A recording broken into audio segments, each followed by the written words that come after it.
Hello. Okay. Yes. All right. Hello and good evening, everyone. There we go. Yes. I'm sorry. I'm usually on the receiving end. I'm not usually hosting this. So. All right. So we're doing another tax session today. Answer some basic questions. This isn't something that we normally do. I think we only do this, once a month? Just because taxes is not a very interesting topic. Some people that are in the crypto space don't want to pay taxes, but I guess we'll start off with something that just happened recently. Coinbase just informed, I don't even know how many people, but they just informed a lot of people that they will be releasing 2013 and 2015 tax information to the IRS. So that's going to be your name, address, birth date, social security number. Now they have that information. They probably didn't have it before previously. I came in when Coinbase was asking for this information, so I had to give it to them to get my account. But for anyone that's been in the crypto space since 2013 to 2015, if you've done over a certain amount of transactions, they will be reporting that information to the IRS to aid with the IRS's stepped up efforts for tax evasion.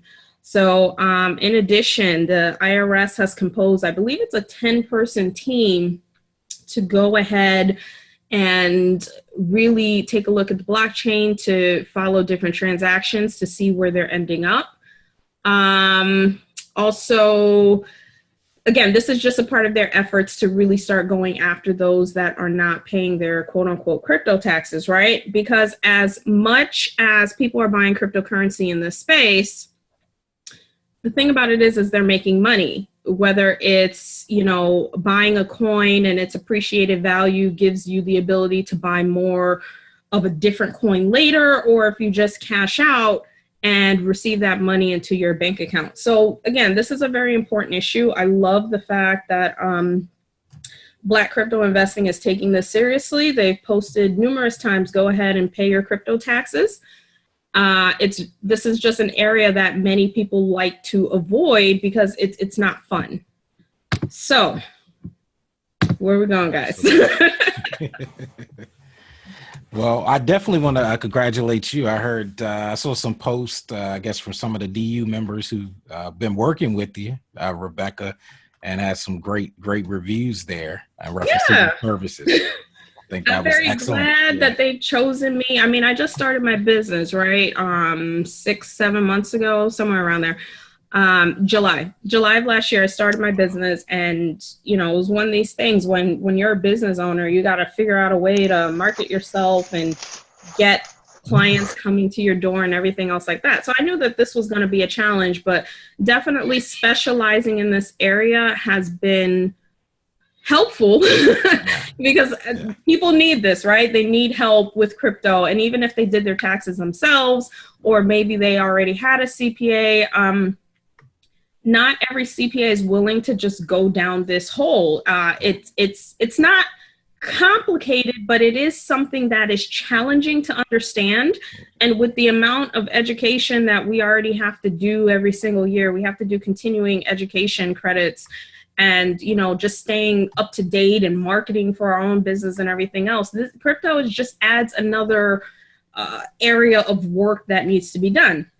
So for someone like myself that is coming into the space fairly new, didn't have too many clients coming in, I'm really appreciative of anyone that's wanting to do business with me because I'm setting up right now and my intention is to go long-term with my business. So this has been pretty awesome. And I thank everyone who's chosen my business to serve them and help provide their taxes. And I still have more people coming through the pipe. I'm waiting on information, so things aren't done. And I think it's 48 days till tax season is over. So there's still 48 more days for everyone to come in and get their taxes done. But even if they don't choose me and they go to their own personal CPA or whatever have you, just as long as that person knows what they're doing and the calculations are correct and you're reporting, I think that's the most important. Wow. Awesome. Well, I'm definitely at some point going to have to come your way, especially since you live in our neck of the woods. So okay. definitely, yeah. So Yeah, I'm located out in the DC area. My office is located out in Gaithersburg, and I mainly operate from home 3 out of the 7 days of the week, maybe 4 out of the 7 days of work out of the week I work from home, and then the other 3 days I'm in the office. So I prefer to do remote work, but sometimes, especially when it's someone new and you're handing them your personal information like your social security number and all that other stuff, you want to touch them and make sure that they're real. But I definitely have some good reviews now, and I'm loving that. So people know that I'm real and I'm not some scam artist trying to get their information. I'm actually a tax professional. Yeah. Awesome. Wow. So what are your thoughts on I know you probably heard about the Arizona and Georgia in terms of accepting the tax payments and crypto and everything. Any thoughts on that? Yeah, I think it's actually a good thing because one of the issues that or one of the questions that a lot of people have that are coming up to me, and especially I have a couple of clients that are crypto millionaires. They're sitting on millions of dollars in different cryptocurrencies, and they pretty much said to me, I don't have $50,000 to pay this tax. These are the crypto millionaires. So of course they're going to have a higher tax bill than most others, but they're like, I don't have $50,000 to pay my crypto taxes. What do I do? And then it's like, okay, we go through the option. Well, you do have 3 or 4 million in cryptocurrency, cash some of it out, pay your tax bill. But isn't that going to trigger another taxable event for next year? Yeah, quite possibly, depending on where the numbers fall. So I think if states are accepting cryptocurrency, it just makes it easier for people to want to report and to want to pay their taxes. And I mean, just another option, right? For us that are trying to make sure that the space becomes legitimized, it's like, yeah, we want to have people accepting our cryptocurrency, because then it's like, okay, this isn't fake money anymore. Yeah. It's real. Yeah. And again, the easier you make it for individuals to comply, the more likely they will. And that's why having good calculation software is very important. That's why having professionals that are knowledgeable about the space is very important, because again, they're going to start auditing folks. At some point, someone's going to get audited. And it's not because you did anything wrong. It's just because the IRS is going to need practice on what they're looking at. You have it. Yeah. So why not pull your information in? Validation. And in addition to the fact that, again, they are going to want to make sure that people aren't evading taxes. So the best way to do that is to go ahead and audit the blockchain and get the reports from the third parties such as Coinbase and Gemini. Work with other countries about tax treaties and making sure. I have a quick story for you. I had a guy that walked into my office last Saturday. So he sits down and he says, I have a very complicated issue. And I said, all right, come on. So he tells me, he says, my family is in China and we all use my cryptocurrency account. And I said, okay. And he goes, in addition to that, because China has banned coins, some of the exchanges went defunct and they no longer exist. Okay, that makes it a little bit challenging, but we could still repiece your transaction history, right? Then he goes, well, I've been in cryptocurrency since 2013. I've made a lot of gains. I have a lot of coins. So I'm probably going to have a $200,000 tax bill. Again, these are crypto millionaires. Yeah. And you got to think about, how much taxes they're going to pay compared to the average person. Yeah. If you have $1,000 in cryptocurrency, you're not going to see a $50,000 tax bill. But I said, okay, I wasn't sure if I agreed with him on that, but I said, we can only do the calculations. And at that time, then we could tell how much you're going to owe. Well, he pretty much was just unhappy with the situation. And I think he was coming to me to get some sort of a validation that he didn't have to pay his taxes. But I wasn't giving that to him. Yeah. And I pretty much told him, I was like, you have a decision you need to make. Do you want to go ahead and try to calculate the cryptocurrency and see how much taxes you're going to owe, or you're not? Coinbase sent him a 1099-K. Now, a 1099-K is pretty much just an information piece of paper. The 1099-K does not go on your taxes. And I don't think too many people are aware of that. 1099-K is just an informational piece of paper that's presented to the IRS. And you can give it to your tax professional, but we don't actually have a 1099-K form that we fill out when we're doing your taxes. We're actually reconciling your numbers with other information. And he wasn't aware of that. And, you know, at the end of the conversation, he told me he was going to think about it. He brought his wife, and he was going to think about it. Again, they gave him a 1099-K, which means they have his information. They know who he is. He decided afterwards that he was not going to report. He said, I'll pay your consultation fee, because he was in my office for about an hour. So he paid me in Bitcoin, and he just said, I'm going to take my chances. And I was like, wow. Like, I was kind of shocked, because this is probably going to be the first person I know, or I don't know him, you know, but the first person I've met that is probably, this is one of the people that they're looking for. He has a lot of cryptocurrency, a lot of accounts, a lot of wallets.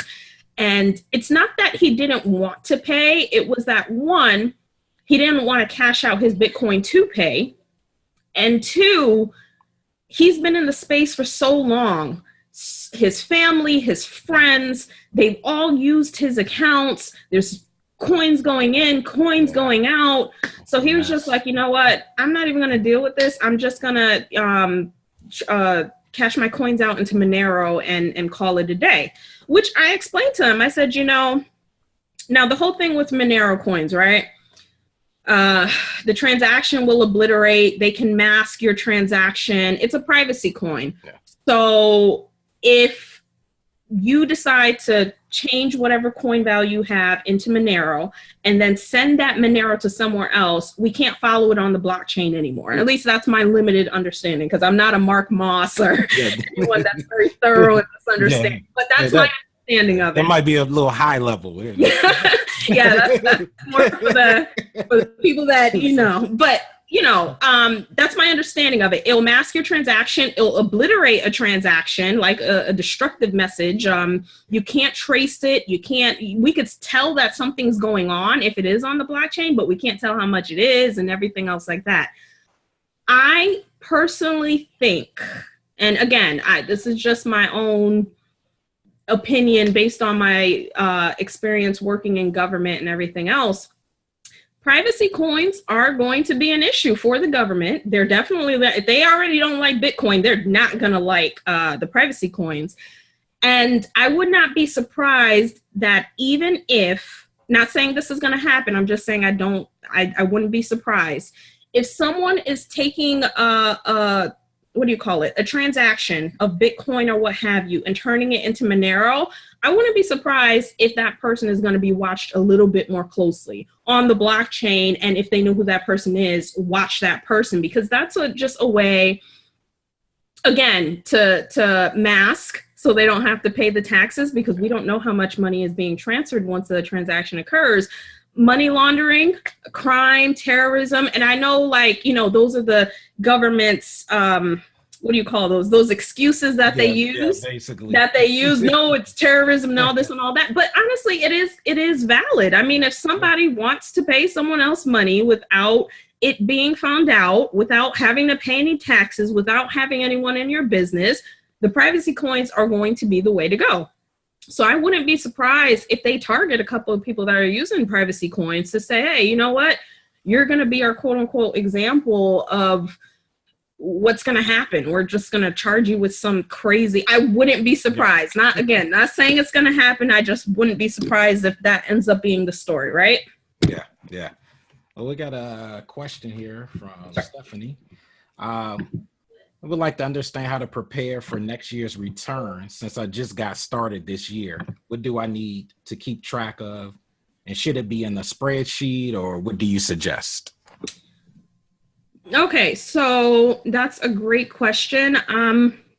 Generally speaking, the exchanges that are used the most, especially if they're centralized exchanges, they do a very good job of keeping your transactions for you. So for example, a lot of my clients use Coinbase, Poloniex, Binance, Bittrex. I mean, these are the main ones that everyone's using. So there are different reports that can be pulled.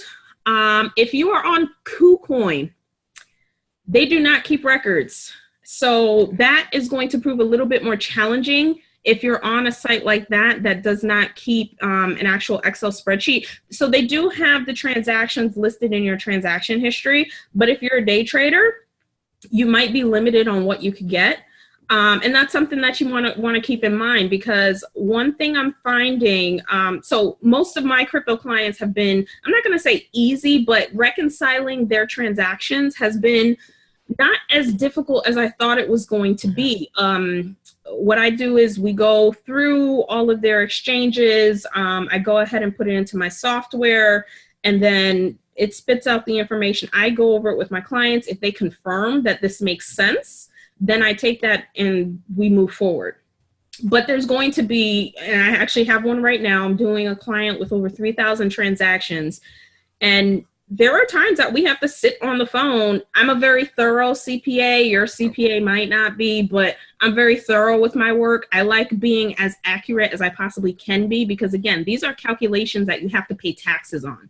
So I don't want to guess on something, because you could end up paying more taxes than you need to if we don't give the accurate figures. So I'm very accurate. You will find other tax professionals that are just like, let's round this.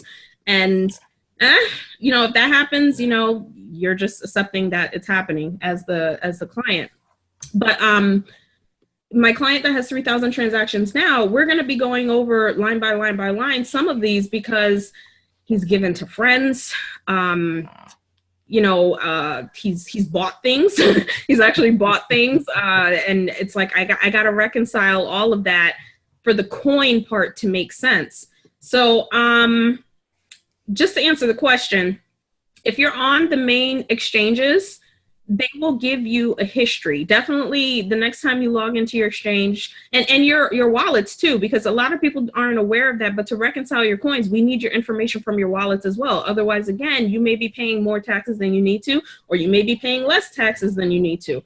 So it's like when I reconcile everything. I need to know where all the coins are. I need to know what transactions have gone in and out. I don't need anything like private keys. I don't need any of that information. I just need to know what day did it occur, how much, what type of coin is it, and where it currently is. I have to match them back and forth. So it can get very tedious if you have a lot of transactions, but the exchanges do a very good job of providing the transaction history. If you're on something like KuCoin that doesn't, it's going to be a little bit more difficult, but you know, you could piece it all together. So, okay. So for KuCoin, you may want to have like an Excel spreadsheet of what's going in or what's going out, or what did you buy, just in case if at the end of the year, this year, you're not able to produce any type of report. I really hope KuCoin changes that, but as of right now, it is what it is, right?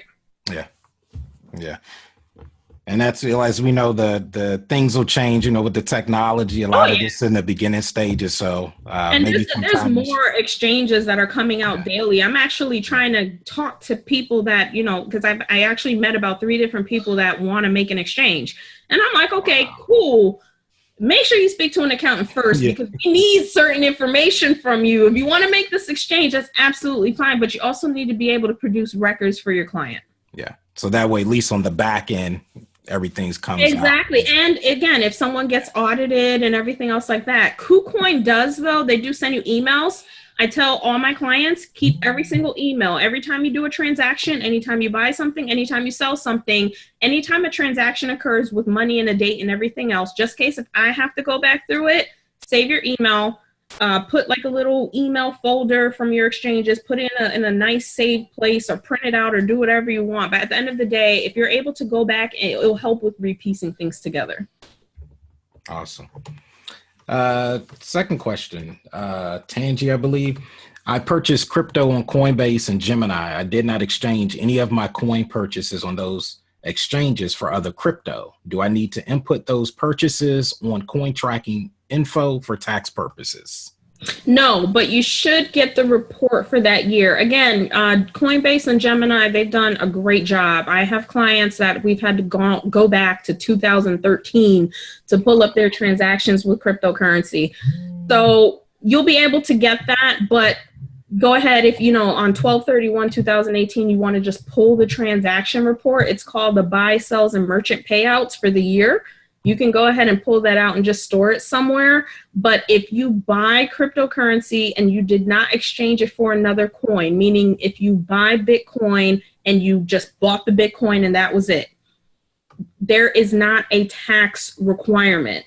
What happens is when you start trading the Bitcoin for another coin, the Ethereum for another coin, the Litecoin for another coin, or any other coin for any other coin, at that point, it's what's called a taxable event, meaning that we need to calculate to see if you owe any taxes, and that should be reported on your tax return.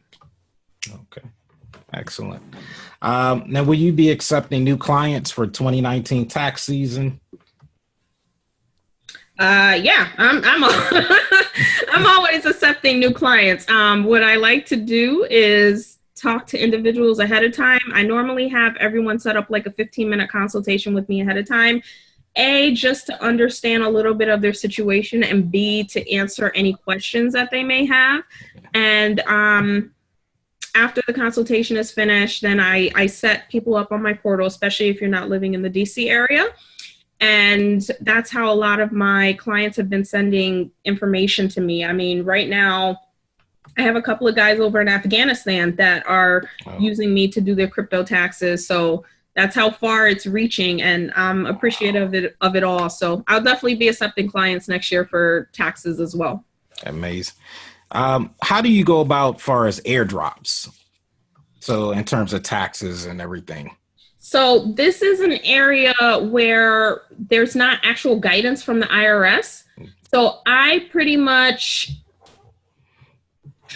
you could treat it two different ways. You can have an airdrop and treat it like a fork, where again, it's just you're being given coins. You're just, So with an airdrop, you can treat it two ways. You can count it as zero the day you receive it, meaning that the day it comes into you, it's zero value. Even if there's a value attached, you can count it as zero. And when you decide to convert the coin into something else or convert it into cash, at that point in time, you will be taxed on the gain from zero to how much you sold it for. Otherwise, you can include it as income, as regular income, not or investment income, not a capital gains. But you can include it as like investment income and pay taxes on it right away. And that starts your basis. And when you decide to convert the coin, then you'll only be paying taxes on the difference between that basis starting to the end. And again, we don't really have formal guidance with this, so it would just depend. If you're my client, I'm probably going to tell you just to take it as zero and convert it later. But we would make records of that and everything else. I keep records for each of my clients regarding their cryptocurrency for the year, so that I'll be using that information again next year when we try to piece everything together again. Okay, excellent. All right. I guess if anyone have any questions, definitely use the Q&A. Try not to use the chat area. So just, I guess, a couple of popular questions. I think you may have answered some of them in terms of trading crypto to fiat currency and the tax implications for that. Yeah, this is something that I think most people are aware of it now, but it's still something that I hear all the time. Well, I talked to my CPA and my CPA said I didn't have to report this. And, I tell people all the time, if your CPA is not heavily invested in this space, I'd want to take that with a grain of salt. There is the IRS notice 2014-21 that everyone can read. I mean, I know when I read it for the first time, I was like, hold on a second. These crypto to crypto trades are taxable. And I don't think too many people realize that. But at the end of the day, I don't want to be held responsible. I know that the IRS is going after, and it's also a gain issue, right? If you buy Bitcoin at $100, and 2 weeks later, it magically gets to $19,000, and you decide to use all $19,000 worth of Bitcoin to buy a new coin, you are now getting more of something that you wouldn't have gotten if you would have just used the original $100.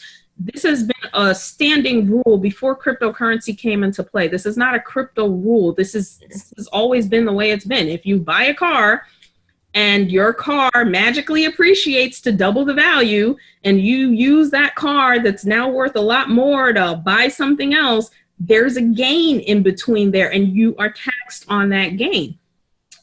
Especially with like-kind disappearing, which like-kind was just another, I'm not going to say argument, but it was kind of like a lot of professionals in the tax world did not agree. A lot of them said this wasn't like-kind. Some others said it was like-kind. I've spoken to tax attorneys who advise their clients to take like-kind, and now that what's going on with the whole section 1031 like-kind disappearing from, or I'm sorry, not disappearing, but it's now being limited to real estate.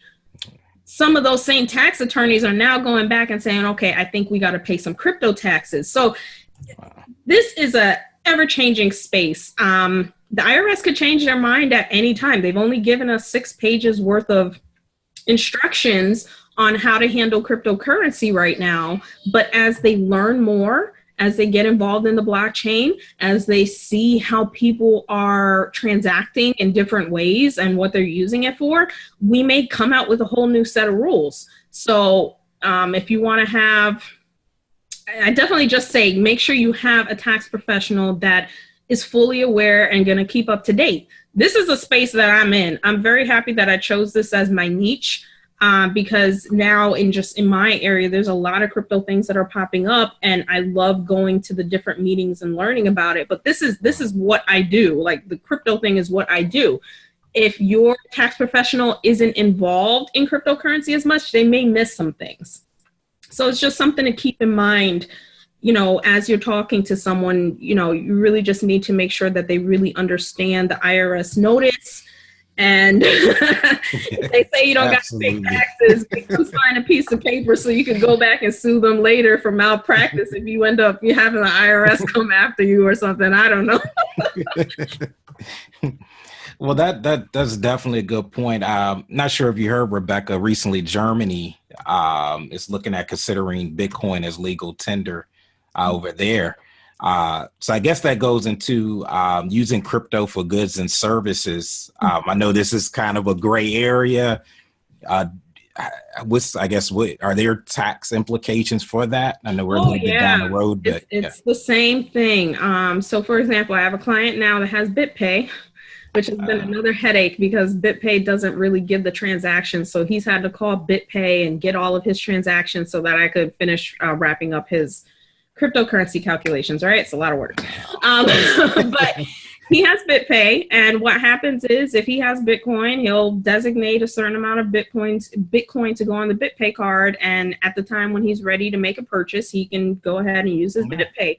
Well, this still applies. Again, if you have $100 worth of Bitcoin and it magically increases in price, 2,000, 1,000, whatever, that appreciated value is what you're now using to buy something else.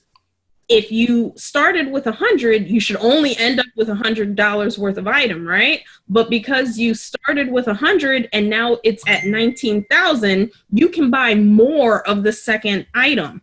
So that is still a taxable event. Anytime there is a gain or a loss, and it's more or less than what you put in, that is a taxable event that needs to be reconciled and reported on your taxes.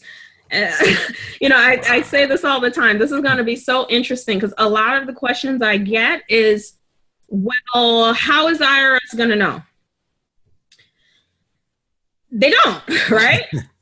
There are so many people using cryptocurrency and everything else, but what the issues are, and I say this a lot because I see this a lot. I have clients that put $20,000 on some coin, and that coin shoots up in price, and now they're sitting on $3 or $4 million in crypto. Now they're cashing out $100,000 a day. Wow. if you're a crypto millionaire, you're not going to just let that money sit there just because you don't want to pay taxes. If you end up making, which I'm sure a lot of people are coming into this space to invest, right? You're coming into this space. If you make a lot of money, you want to cash this money out and enjoy the fruits of your passive labor, right?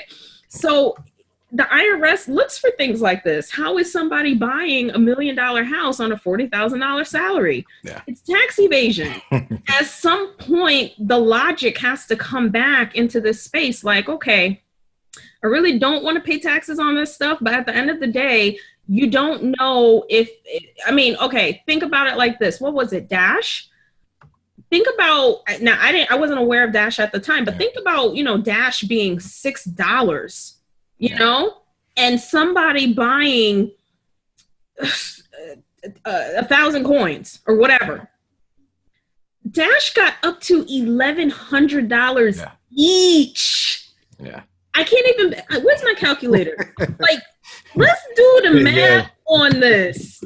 You understand what I'm saying? Yeah, that's some crazy gains. That's $6.6 million. Wow.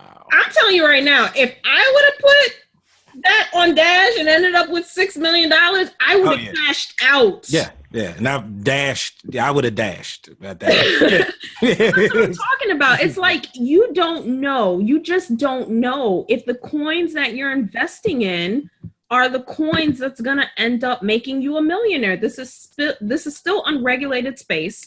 This is also still a space where it's new. It's still new in the sense that we're still the early adopters.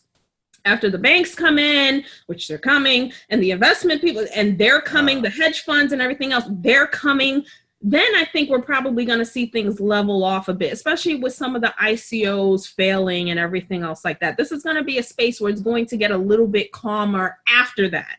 But for everyone coming into this space now, there is that opportunity. Now, I'm not saying go cash out your 401ks and go buy the next best coin or whatever you think, but the opportunity is there, especially if you have some good picks, especially if you're following some good coins, or if you're just lucky enough to get a pump and dump. Yeah. Well, let me ask you a question, Rebecca, in reference to, I know you said Bitpay, and I know a lot of businesses may use this. I know for one of our businesses, we use it, especially like, I think it was Shopify. I think they use Bitpay. Okay.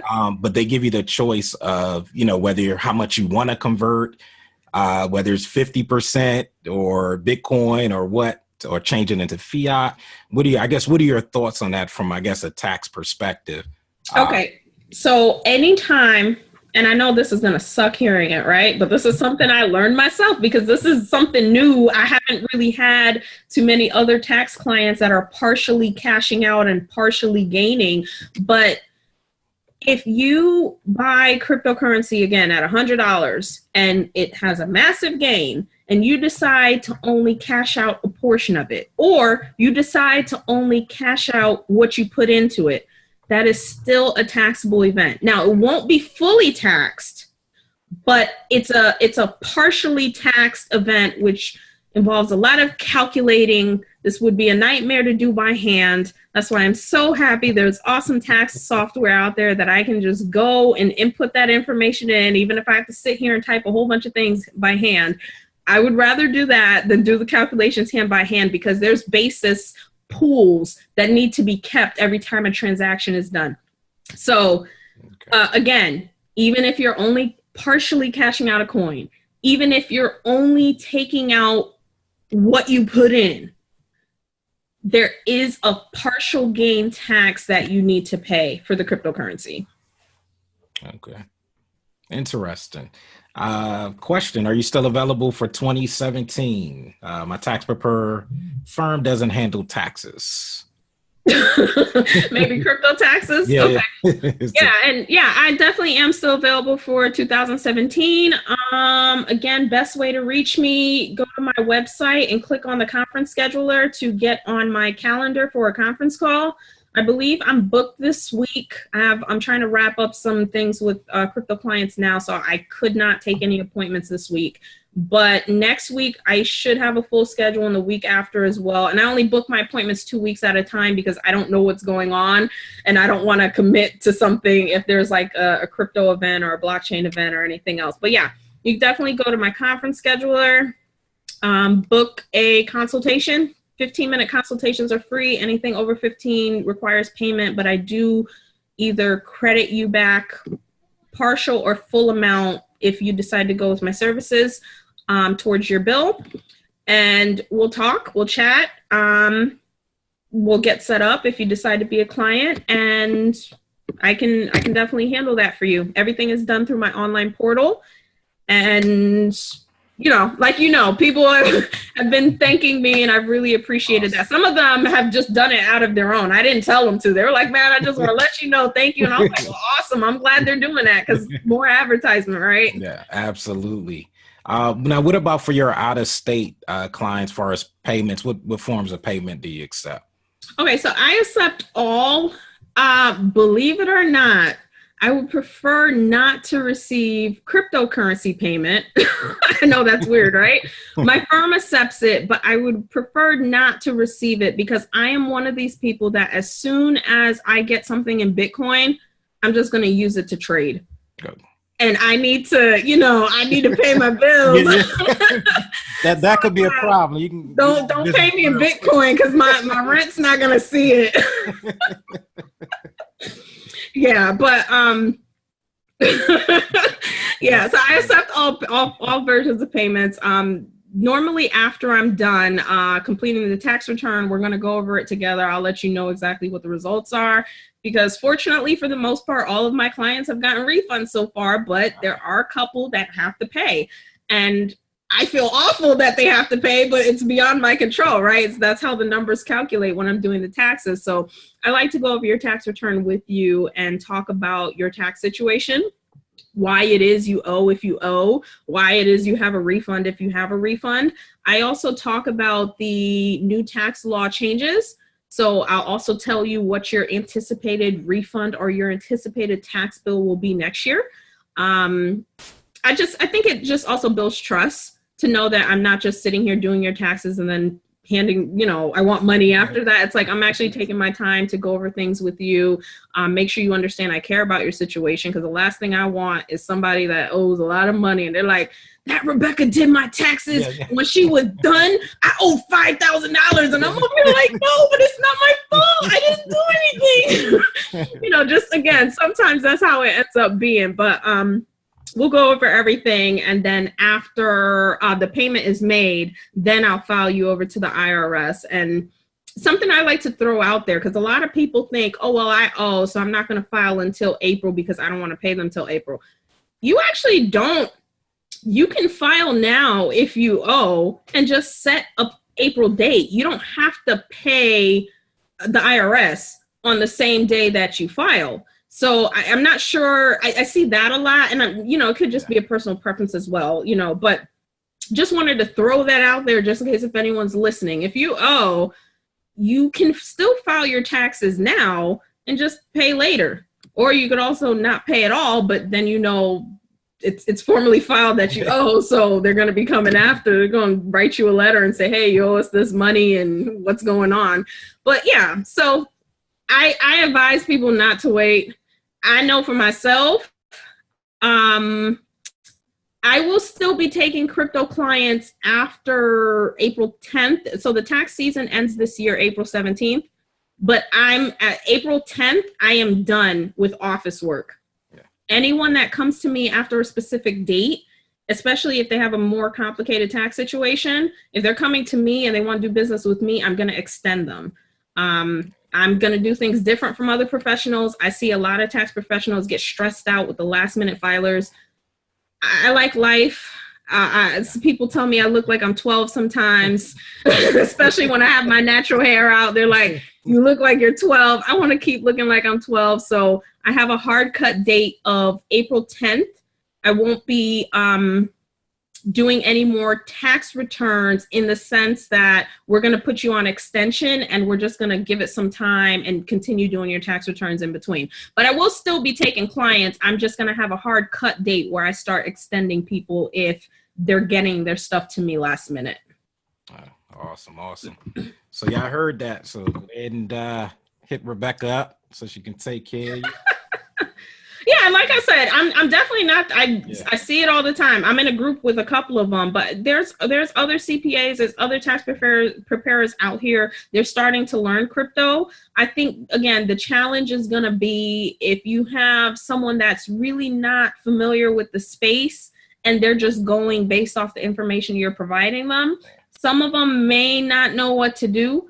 But there are some, I see them, they're trying to learn because they want to keep their clients, right? They don't want their clients coming to me. They're like, I got to learn this thing. Right on the fly, you know, that's fine. But that's why I'm saying I'm specializing in this. This is going to be an area where I'm definitely going to be like a specialist. I want to know how to deal with the exchanges, how everything operates inside. So when someone comes to me and says, hey, I have a problem, I'm actually able to piece it all together because I'm in this space. I'm an investor. I'm very familiar with all the different coins. I'm very familiar with all the different tactics, you know. Yeah. So you absolutely can't beat that. I mean, it's specialty, knowing the exchanges, everything. Oh yeah. I would feel comfortable. Absolutely working with someone like that. If anyone has any questions, definitely use the Q&A. Please try not to use the chat. I had a question reference to like gifting and donations. Yes. How does that work? All right. So gifting still works under how it works now. Most people aren't aware of this. I think it's a dumb law, a dumb tax law myself, but that's just between us, right? But every year they give you a certain amount that you can gift someone without paying a gift tax. It's the dumbest thing. Like if you gift, I guess I get it, right? Because if someone has a lot of money and they're trying to avoid paying taxes, they'll just be like, hey, I gave my money away. Yeah. Okay, I get it. Okay, I guess it's not that dumb then. But it's just like, really? Most people aren't aware of this, but you have to pay a gift tax over a certain dollar amount. For 2000, this current tax year, it's $15,000. And in previous tax years, it was lower. They adjust it every year or every couple of years for like inflation, you know. But it's like, you know, if you decide to give someone Bitcoin when it's $19,000, you're going to pay a gift tax on the difference between 19 and 15, $4,000. Like you're going to pay a tax on that. And it's just, yeah, I can see why people get upset. It's like, man, you're taxing me for everything. Like, oh my God. But that's what the rules are. And I know I just saw, what is it? Crypto Blood. I'm on a different website and they showed a Crypto Blood video and he was talking about, this is the way, this is your loophole. And I'm like, you know, I really want to call it a loophole because all you're doing is transferring the responsibility to the other person, whatever your basis is. Remember that basis is your starting figure. If you pay $100 for cryptocurrency, that's your basis. That basis now gets transferred as your gift. Yeah. So that person will now have to pay taxes on, you know, whatever they sell it for minus $100. And in addition, you're now paying a gift tax if you give them over a certain amount. So it's like, this is all around bad idea. You know what I mean? It works because don't get me wrong. You know, like for example, if you have a really wealthy family and they want to gift their kids money, they can write a check for up to $15,000 each person. So the husband can write a check for $15,000 and the wife can write a check for $15,000, and they can gift their kids $30,000 for free. But again, it's just like, I get it, but it's like, really a gift tax? Really? Whatever. Yeah, so I guess you do have to, it's a strategy behind it. It is a strategy behind it. And I'll say this. I mean, again, you know, is the IRS going after everyone that's not paying their gift taxes? No. But when you are somebody that has a lot of money, you're going to be under more scrutiny. People that are very wealthy, if they're taking excessive deductions or what would be considered excessive deductions and everything else, these people are going to be like, you know, we need to audit this person. We need to take another look and have this person prove to us, quote unquote. At the end of the day, you just don't want to be in that category where they try to make you the example for tax evasion. And we have plenty of examples in other situations, right? You know, I think I wrote about Al Capone the other day on my Facebook page, where it's like, hey, you know, they have examples of tax evading. Even that guy, oh gosh, I don't know his name. I'm sorry. I'm doing too much right now. But the guy that just pled guilty for the whole Trump collusion thing, I believe one of his charges was tax evasion. Yeah. And that's the reason why he was just like, let me plead out, because tax evasion, man, they got me. And it's like, this is what I'm talking about. Like, you don't ever want to be their example. And in crypto space, you don't know who's going to be the example. There are just too many people that are coming into this space, and whether it's the right choice or luck, they are buying a specific coin and they're making a lot of money off of it. If not millions, hundreds of thousands. I have a couple of clients with that same situation. And granted, they probably invested a little more than most people would. You know, one took $20,000 out of his savings and made an investment. Another one did, I believe it was $60,000 himself and made an investment. But there's still people here that have the means to do so, and it pays off.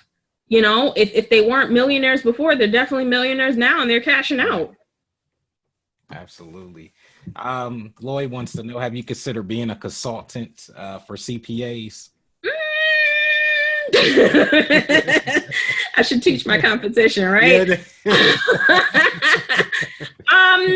I'll say this. I do try to help others as much as I can, but I'm pretty guarded because I'm still a little fish in a big pond, right? Yeah.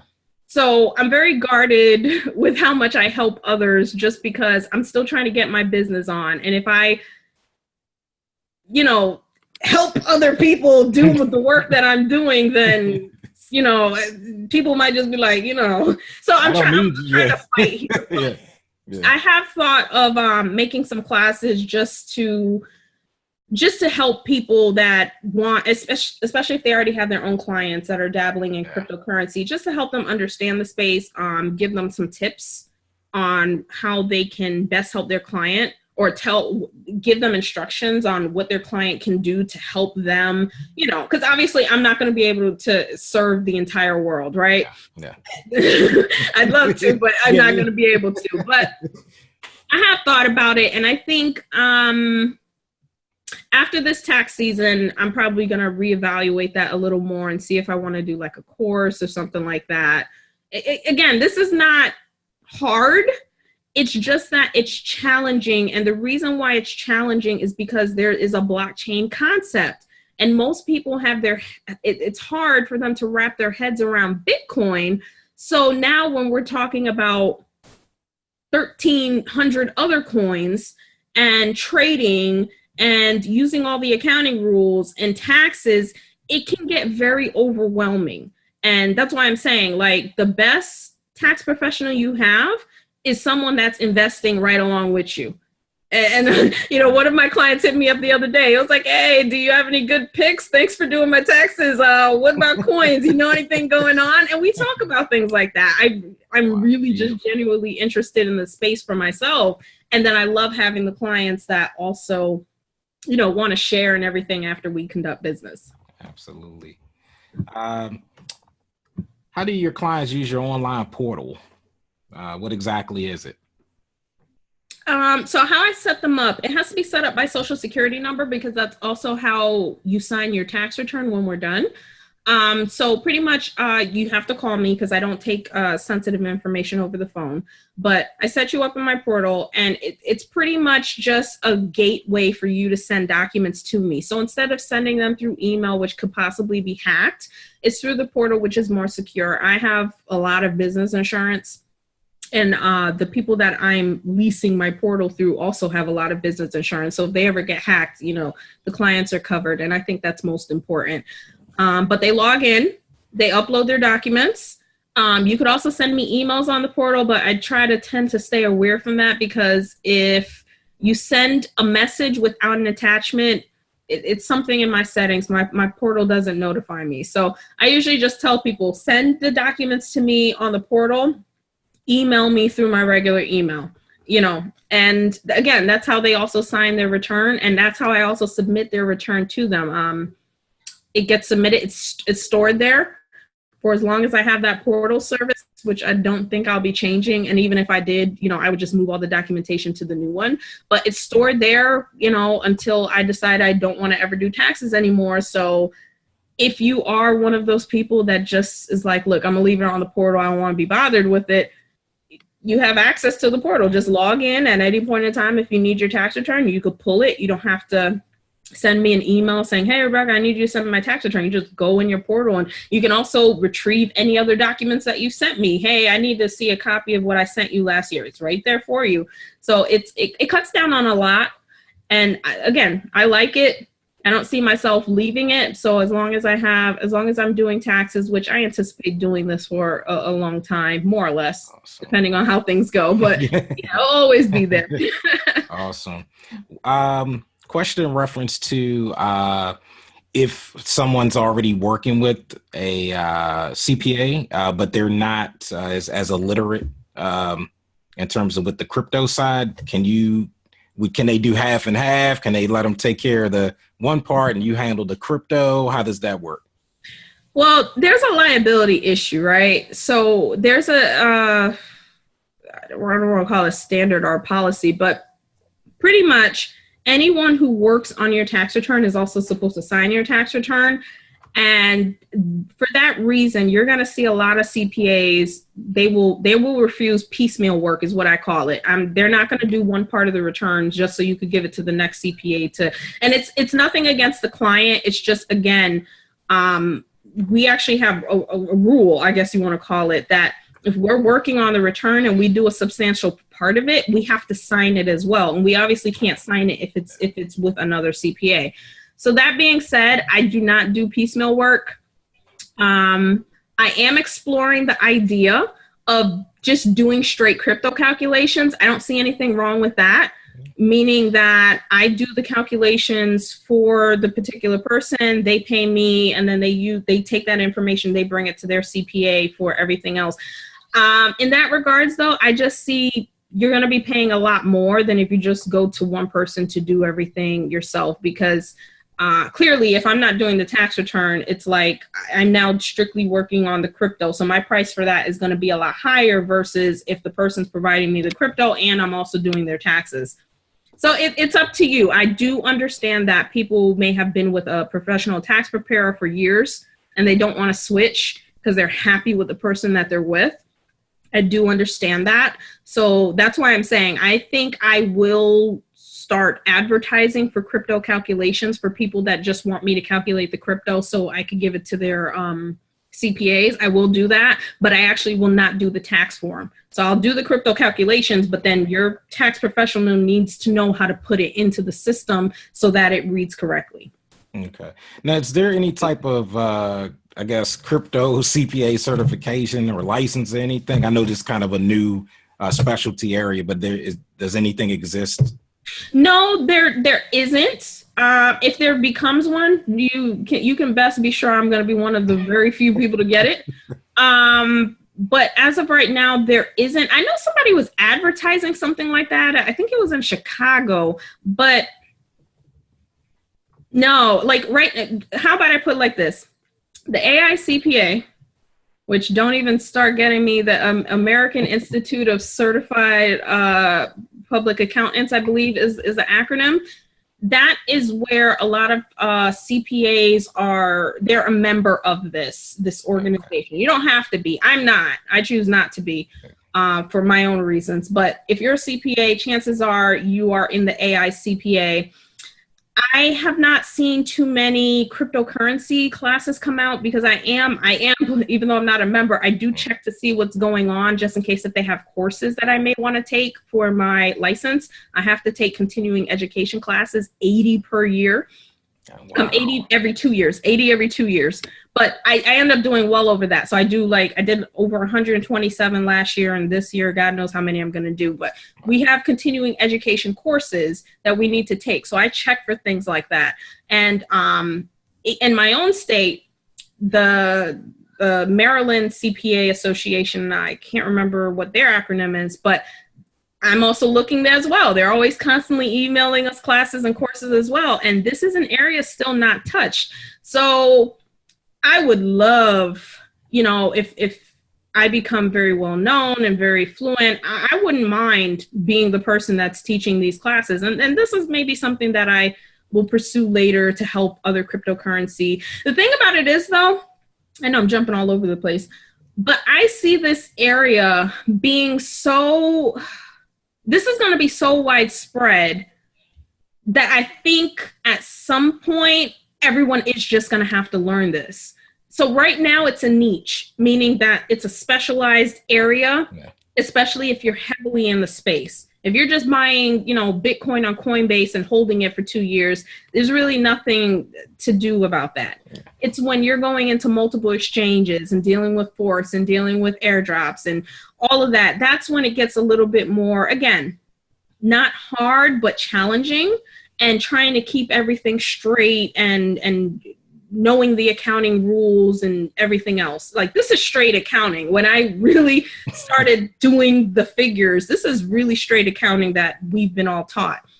But I would definitely, I think this is going to be widespread, and I think everyone's going to have to learn this. The blockchain isn't going anywhere. Cryptocurrency isn't going anywhere.